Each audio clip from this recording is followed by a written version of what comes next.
আপনি দেখছেন news now, আমরা জানি কোনটা খবর। নন ব্যাংকিং মাইক্রোফাইন্যান্স কোম্পানিগুলোর জালে আবদ্ধ হয়ে পড়েছেন রাজ্যের নিম্ন ও নিম্ন মধ্যবিত্ত পরিবারের মহিলারা। মাইক্রোফিন্যান্স কোম্পানিগুলির উচ্চ হারে সুদের ঋণে জর্জরিত হয়ে নিজের ভিটে মাটি পর্যন্ত বিক্রি করতে বাধ্য হচ্ছেন মহিলারা। অথচ এই ক্ষেত্রে কেন্দ্র বা রাজ্য সরকারের বিভিন্ন প্রকল্পগুলির কোনো সুফলই পাচ্ছেন না সংশ্লিষ্ট মহিলারা। এক্ষেত্রে অবিলম্বে জেলা শাসকের হস্তক্ষেপ দাবি করে ডেপুটেশন প্রদান করল গণতান্ত্রিক নারী সমিতি। শুক্রবার মোট 11 দফা দাবিতে এই ডেপুটেশন প্রদান করেন নারী সমিতি। সমস্যা এবং মাইক্রোফিন্যান্স কোম্পানিগুলির কাছ থেকে তারা অতিরিক্ত হারে সুদের কারণে যে ঋণ গ্রহণ করে, এর ফলে তাদের প্রচণ্ড দুর্দশার মধ্যে কাটাতে হচ্ছে।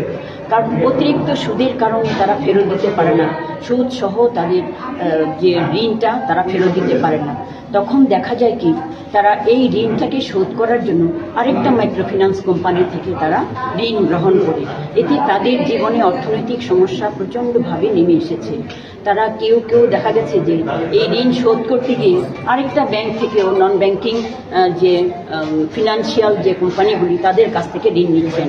এতে তাদের যে ছোট ব্যবসা করার জন্য, ক্ষুদ্র ব্যবসা করার জন্য তাদেরকে যে ঋণ দেওয়ার কথা আমাদের ভারতীয় সংবিধানে কথা আছে, যে গরিব এবং নারীদেরকে, যারা প্রান্তিক অংশের নারী এবং পুরুষ, তাদেরকে অর্থনৈতিকভাবে স্বাবলম্বী করার জন্য তাদেরকে যে কেন্দ্রীয় সরকার এবং রাজ্য সরকারের অনেক প্রকল্প আছে, কিন্তু সেইগুলি দেওয়া হচ্ছে না।